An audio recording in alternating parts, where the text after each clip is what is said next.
It is my pleasure to introduce our third presentation of the day, which promises to further expand our knowledge to the role of energy efficiency in achieving net zero targets. Please give a warm welcome to Mr. Majd Fayyad, DSM Strategy and Policy Lead, Dubai Supreme Council of Energy.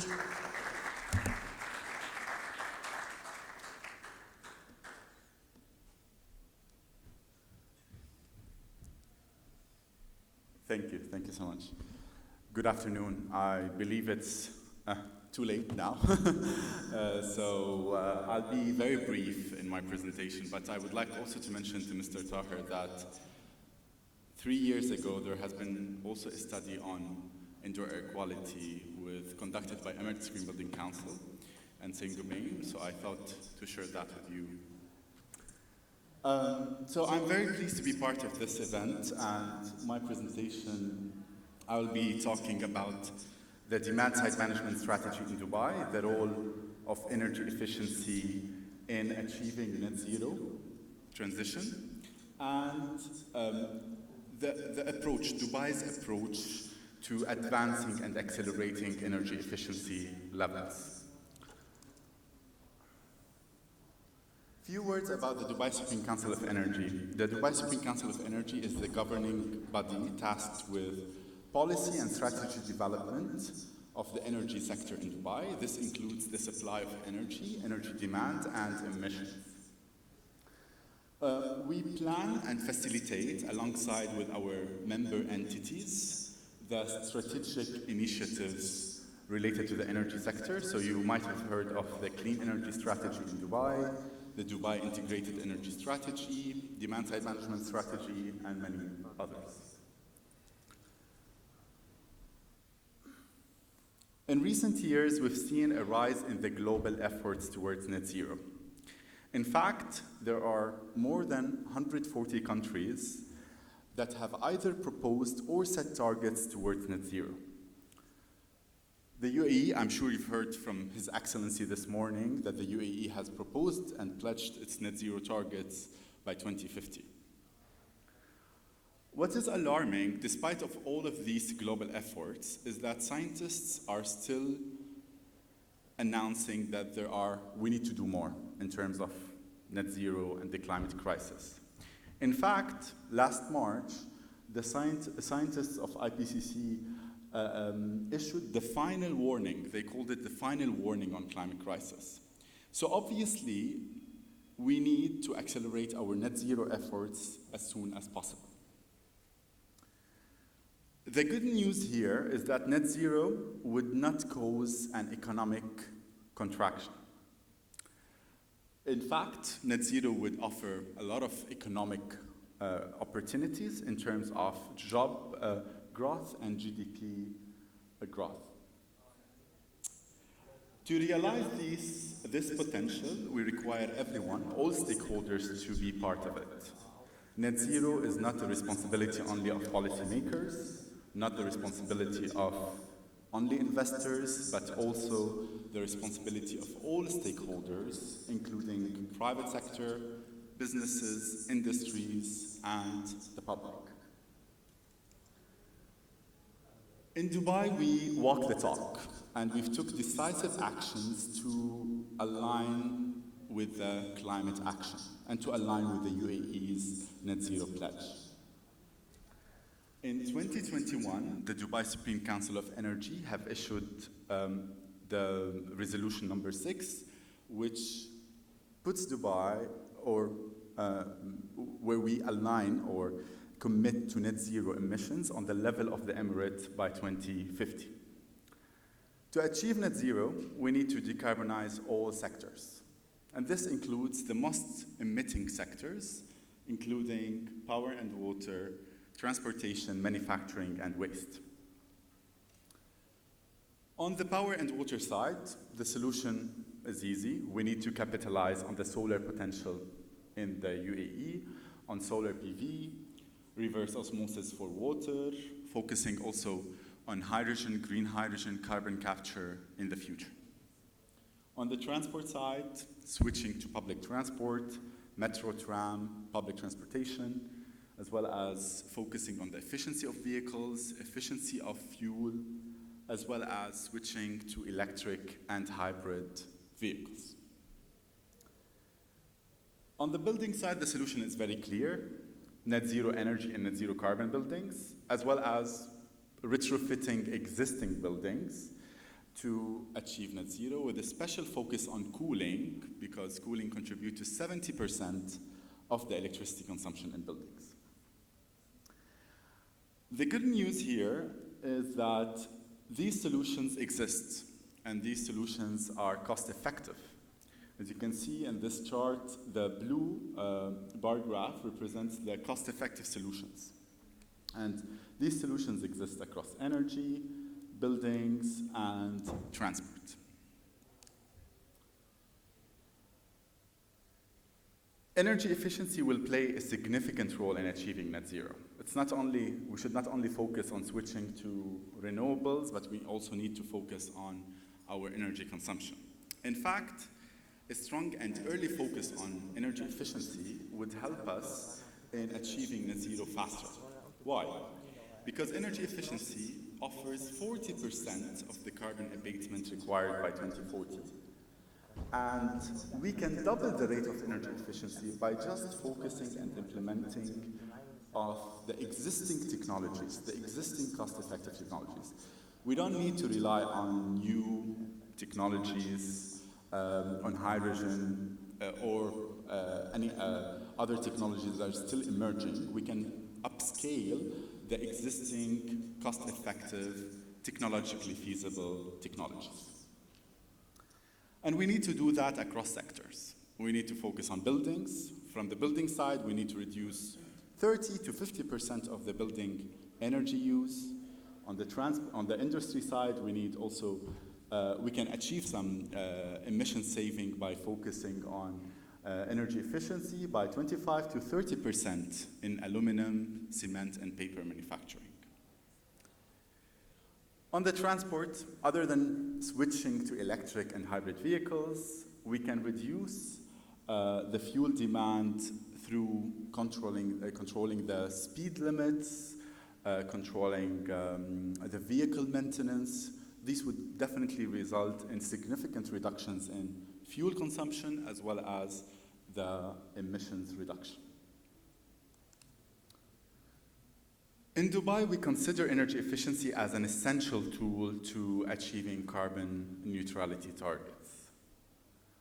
Dubai has a strong strategic and policy framework for resource sustainability with several strategies. You can see we have the strategy focusing on clean energy. We have a target of 25% solar by 2050, 100% clean energy by 2050, and on the carbon side, reducing 30% of the emissions by 2030. On the demand side management side, we have a target of reducing 30% of our energy and water consumption by 2030. To achieve that, we've been focusing on several areas and several programs under the umbrella of the demand side management strategy. So first of all, increasing the efficiency, water and energy efficiency of new buildings through building regulations and compliance, thus positioning Dubai to transition to net zero carbon buildings in the future. On the building retrofit side, we're focusing on improving the energy efficiency of existing buildings, and our target here is to retrofit 30,000 buildings by 2030.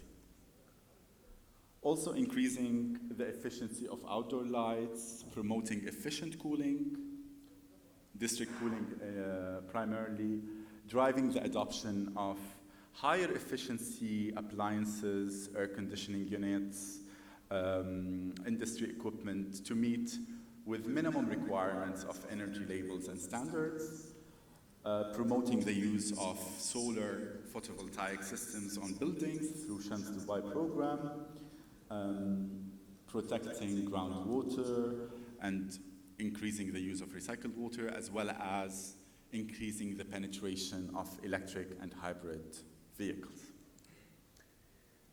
In terms of achievements, as of 2021, we have reduced, or we have achieved 32 billion terawatt hours of savings on the electricity consumption, 52 billion imperial gallons on water, which definitely translates into monitoring savings in terms of operational savings as well as capital savings of 9 billion dirhams since implementation, since 2011. Another key achievement is the reduction of the energy and water use per capita figures in Dubai by 17% and 21% compared to 2010 figures.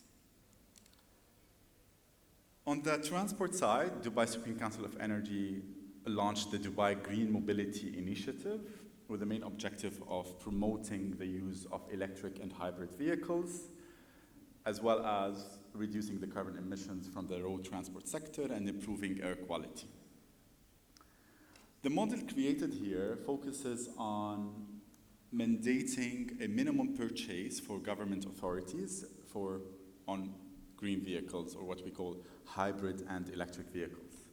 The current target is 10% hybrid and electric for government authorities, to be increased to 20% by 2025 and 30% after 2030. In terms of achievements, we have currently in Dubai more than 31,000 vehicles on the road that are electric and hybrid. More than half of these vehicles are electric vehicles. And as you can see here, the blue bars represent the electric vehicles contribution. You can see that 5 years ago, 83% of the vehicles were hybrid and 17% were electric. However, the electric vehicles contribution or penetration have increased exponentially during the last couple of years, or even doubled between 2022 and 2021, which is really a great result to see from successful implementation of the strategy. On the government level, we've seen that the government authorities exceeded the 10% target to 14%. These achievements and the achievements of the demand-side management strategy are definitely demonstrate the effectiveness of the strategy, as well as the effectiveness of and successes of the implementation. I'm completely sure that there's a lot more to be done as we aim to increase to meet our net zero targets. We need to accelerate, as I mentioned, the energy efficiency programs that we have. Thank you. Do we have time for questions? I'm not sure. Do we have any questions? There is a question, sir? I'm not sure if... Yeah, we can. Thank you so much. Very interesting and sweet. I just wanted to talk about circular economy. When we were doing policy, 2021, that because food is one of the major linear economy models that we have. And circularity is very low. I know food is outside the Supreme Council. So how does your strategy affect including circular economy policy, focus a lot on design and consumption? Yeah, so definitely, what energy efficiency globally, what energy efficiency and renewable energy technologies can provide is 55% of the carbon reduction targets. However, if we want to tackle the 45%, which is half of the picture, we need to consider circularity. In terms of circular economy, so the Dubai Supreme Council of Energy 3 years ago established a new committee, the Dubai Supreme Council of Energy Circular Economy Committee, which is composed of private and public sector representatives. And the main objective of this committee, first of all, is to align with the UAE's efforts on circularity, but also to advance circular economy principles in Dubai. And this is done through policy and regulation, through incentives, through awareness projects, conferences like this, and other policy mechanisms. Thank you. Thank you so much.